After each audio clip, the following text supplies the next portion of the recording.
Hello, this is Ryan with Ivy Tech, and today we're going to show you how to measure an interior angle of a traverse using a digital theodolite. So here with me I have a CST Burger DGT10 digital theodolite. We have the corners of a random traverse marked, so if you can see here on the ground I have a mag nail with a piece of ribbon marking my interior corner of this angle. I have another nail by this cone, and I have another nail over here by this cone, and I have my instrument set up directly over this corner point so I can turn this angle. So you'd have to refer back to my first video on how to set up an instrument over a point. I did this with my optical plummet to get directly over the point. Now, a few things to get familiar with your instrument. To sight in on your target roughly, you use this collimator scope on top. Focus is this big knob here, and then this small knob darkens up your crosshairs and makes them crisp. This here is my clamp for my scope, my vertical motion. I can clamp it, and once it's clamped I can use my tangent screw to adjust. Here is my horizontal clamp, and once it's clamped I can use this outer tangent screw to adjust. Should be able to turn this instrument freely with one finger. To power up your display, hold down the green button, and here I have an active horizontal angle to the right or to the left showing on the screen. So that is the overview. Now we're going to start and turn this angle. So I'm going to take my instrument and sight it toward my back sight, which I have marked with a cone. So I'm going to use this collimator scope. I'm going to get the tip of a small triangle that I can see right on my point.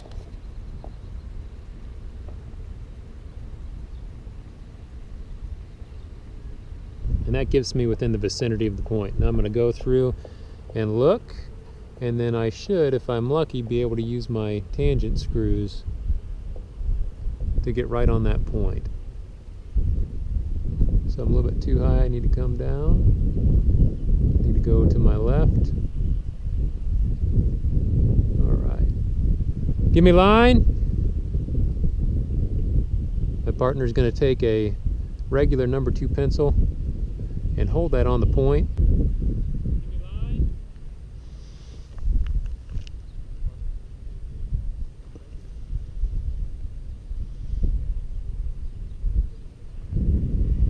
And in my case, I can't quite see the crosshairs crisp, so I darken up the crosshairs. Now I'm going to take my crosshair and put it right on that pencil.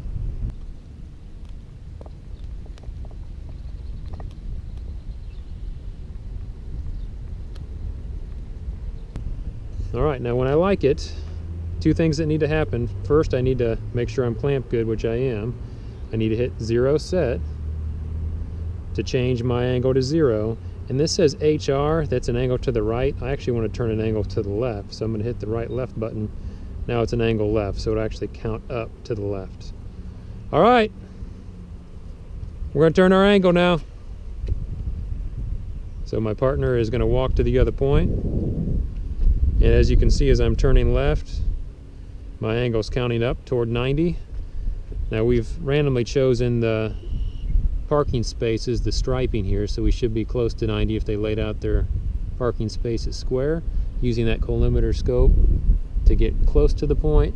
And then I'm going to use my tangent screw, since I'm clamped, to get right down close. And here I actually found the ribbon around my nail, but I can't see the nail. So my partner, give me line please.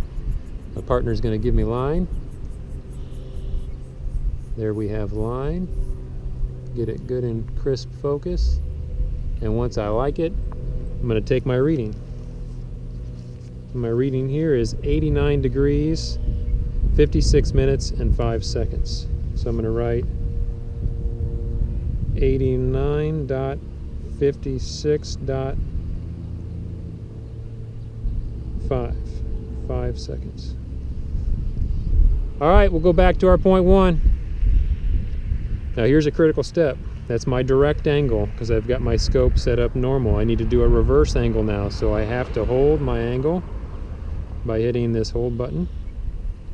And if your hold button doesn't work like mine, use the other keypad. So now it flashes when it's held. So I'm going to unclamp. Now the critical thing here To eliminate instrumental error, if this instrument was off a little bit on its XY axis, I'm going to flip my scope completely over and then go back toward my point. So I've flipped my scope over, my angle is held, I'm going back toward my original point. So what I'm going to do now is get right back on that point with my collimator scope, clamp it, come in close with my other scope and find my partner. And your knobs reverse in this case, so my knobs are on the front. So it's a little bit confusing. And once I found my partner, I'm going to get right on the point. And sometimes your tangent screw will bottom out because you've gone too far and you'll have to make a few adjustments. So in my case, I'm back on the money. Good! And he's going to move to the other point, so I'm going to unhold. And if you watch my angle, I'm at 89.5605. As I unclamp and turn, I'm counting up again. So my goal here is to measure 4 times. So that's 1 direct, 1 reverse, and then another direct and another reverse. And each time I'm adding the angle up. So I get a bigger and bigger angle, and at the end I divide by 4 to get the true average. We measure multiple times to get our true average distance. So I need to screw in my tangent screw because it bottomed out. So it's about halfway, that's called indexed, and then I'll get back on the point. Find my partner. Looks real good. Good! So we're at 179.52.15, and I actually do not write that down. I'm going to just keep on measuring and adding up, and I only write down my last or my 4th measurement.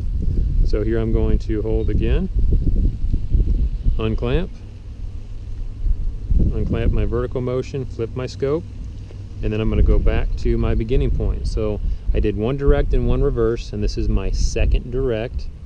Getting back on the point, going to lock in with my collimator scope, lock in with my vertical scope, and then use these tangent screws to get right on the money.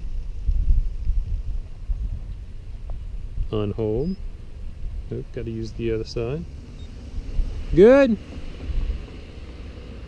And go back to my other point. Here I'm counting up again. Remember, I was about 90, 180. Now I'm close to 270 on my 3rd angle. Use that collimator, clamp in, focus up if you need to. In my case, my distances are about the same, so the focus is coming in real close. And I'll wait for my partner to get over here on the mark.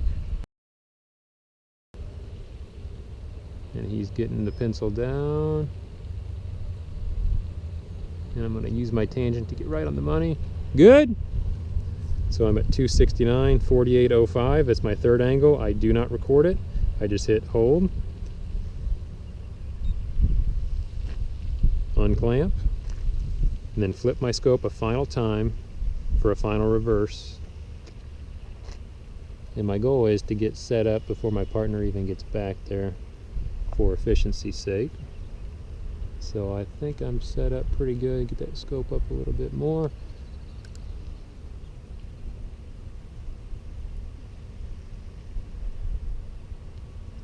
And I think I'm too low. There he is. Get back in focus.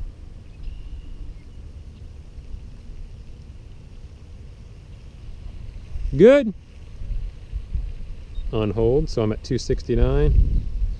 And my last reading as I unclamp and turn should be real close to 360. If I remember right, it should be just a fuzz underneath. So I'm going to get on the point with my collimator, get refocused in, use the tangent screw to find the ribbon. And by the way, with the crosshair, there's minor crosshairs above and below and a major crosshair at the center. I'm aiming the very point, the very center of my crosshair, down near the tip of the pencil. And I can tell whether or not his pencil's leaning and kind of zero in on the point. So there it is. So my last reading, as we look here, I'm going to record it, 3:59:44:10. 359 degrees, 44 minutes, 10 seconds. And once you have all four, while you're here, take your calculator. In my case, I use a Construction Master Pro model 4065, which does degrees, minutes, seconds. If I hit 359.44.10, it switches to DMS, degree, minute, second, divide by my four angles. So my average was 89.5602. So I'm going to write that down as the mean, 89.5602. And as I compare back to my original direct, which was 89.5605, my average is within 3 seconds. So even though I'm going kind of quick here, we're still very accurate within 3 seconds. So that's how you do a direct and reverse 4 times to measure an angle and eliminate any instrumental error. And we also can close the horizon. Close the horizon, we would do the same thing all over again. I would completely zero out my instrument, only instead of measuring this interior angle, I would measure the obtuse, or the outside portion of the angle. I'd go all the way around this way, which would be around 270 degrees.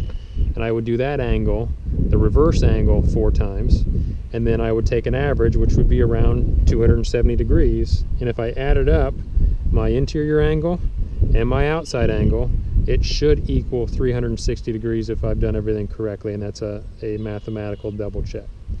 So thank you for your time. If you have questions, please contact your instructor. That's how to measure an interior angle with a digital theodolite.